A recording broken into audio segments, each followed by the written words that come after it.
1 ounce of gold weighs 31 grams. You can hold it in the center of your palm. It's small, dense, quiet. No screen, no battery, no government logo flashing across it. Just metal. Now here's the part that should stop you.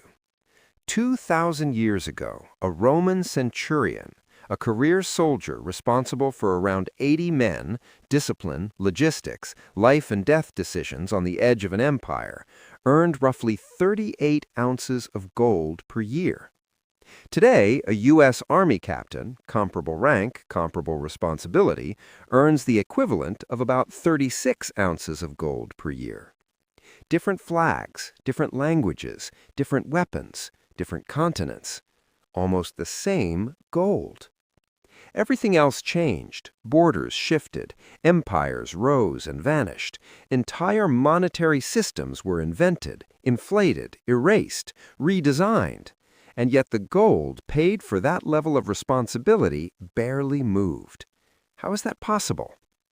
This isn't really a story about gold. It's a story about labor and what actually holds value when everything else breaks. We're going to carry 1 single ounce of gold across 2,000 years of history. Same weight, same metal, and in every era we'll ask one question. How much human work did it take to earn it? And what could it buy? Because that answer tells you more about money than most finance textbooks ever will. Let's start in ancient Rome. Under Augustus, Rome built one of the most advanced monetary systems the world had seen. At the top sat the gold aureus, about 8 grams of pure gold. Below it was the silver denarius. Below that, bronze coins for everyday trade. A regular legionary, the standard foot soldier, earned about 225 denarii per year. That works out to roughly 2 ounces of gold annually. So 1 ounce of gold represented about 6 months of a soldier's life. 6 months of marching, digging fortifications, fighting in brutal conditions, sleeping in mud, holding Rome's borders together. For a centurion, the pay was significantly higher. For him, 1 ounce of gold equaled roughly 10 days of service. 10 days of command, 10 days of responsibility, 10 days of risk. Now here's the real question. What did that ounce actually buy?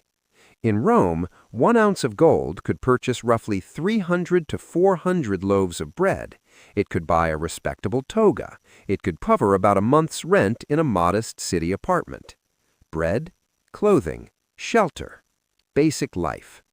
Lock that in your mind. Around 350 loaves of bread per ounce. That ratio is going to follow us across 2 millennia, and it barely breaks. But Rome didn't fall in a single battle. It decayed, and the decay shows up clearly in its money. Over time, emperors began reducing the silver content of the denarius from nearly pure silver to almost nothing, under 5%. They didn't call it inflation, they just shaved metal off the coins. Prices rose, trust fell, savings evaporated, trade slowed. Gold, however, stayed gold. Those who held gold preserved purchasing power. Those who trusted diluted currency paid the price. Same metal, different outcome. After Rome collapsed, Europe fragmented. Trade routes shrank. Cities emptied. Economic productivity plunged. Gold didn't vanish, but it became scarce. Fast forward to 13th century England. A skilled stonemason might earn 3 to 4 pence per day. An ounce of gold was worth almost 1 pound, meaning it would take him over 200 working days to earn 1 ounce, almost an entire year of labor. Why? Gold hadn't changed, the system had. Without large-scale trade networks, without empire infrastructure, without economic specialization, productivity collapsed. Each day of labor produced less output, and when labor produces less, it buys less gold. With 1 ounce, that mason could buy a cow, maybe 2, a year's supply of grain, a small plot of land. Still bread, still shelter, still food. The ounce remained a measuring stick. It reflected the health of the system around it. Then something unprecedented happened.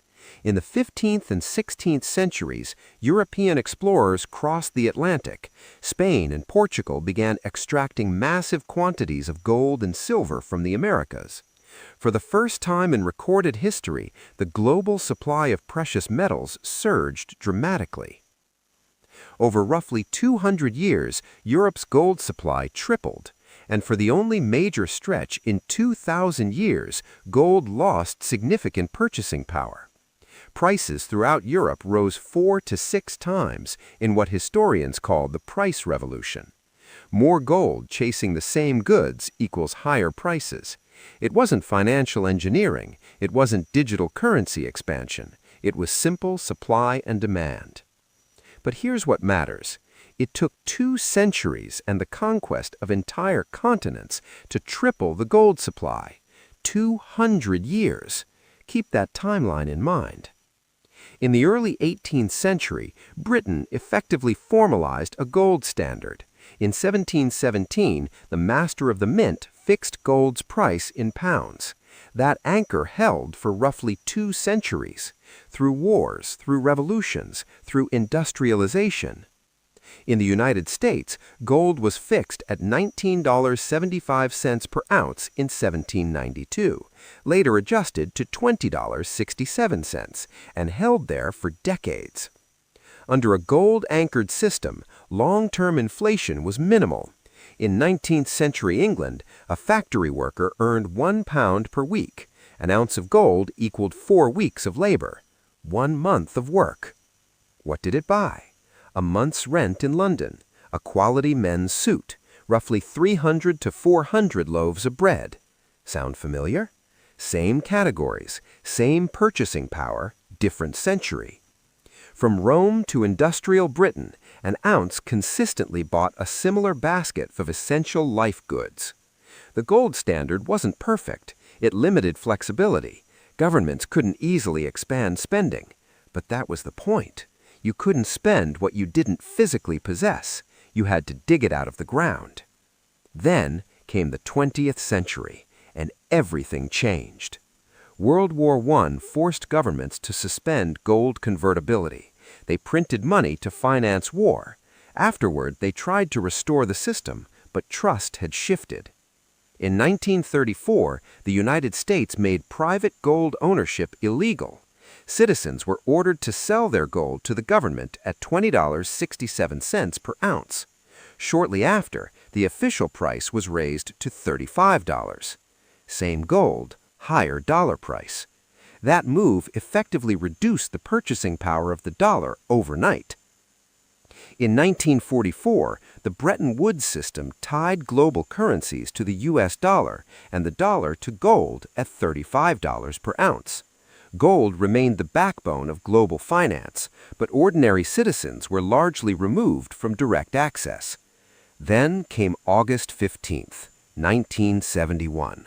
On a Sunday evening, President Nixon announced that the United States would no longer convert dollars into gold.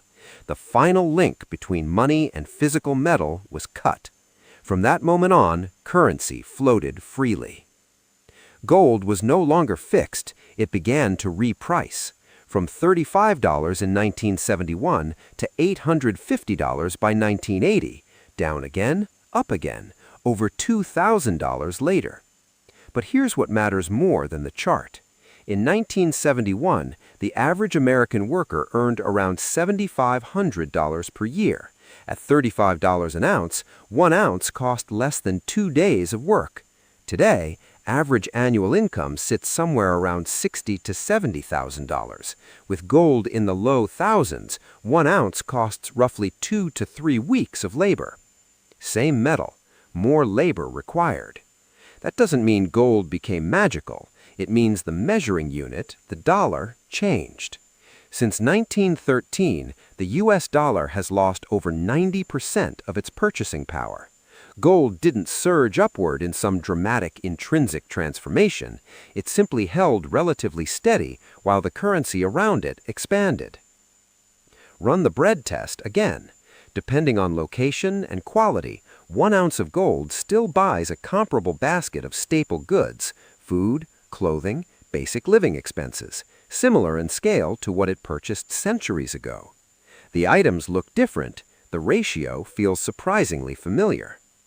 So what does 2,000 years teach us? First, gold measures labor more than wealth. The number of days required to earn an ounce shifts depending on productivity and monetary stability, but the core purchasing power of that ounce tends to cluster around fundamental life necessities. Second, when an ounce suddenly requires significantly more days of labor, it often signals currency devaluation, not gold getting expensive. In 1971, it took under 2 days of average labor to earn an ounce. Today, it takes multiple weeks. The metal didn't mutate, the currency unit expanded. Third, the only sustained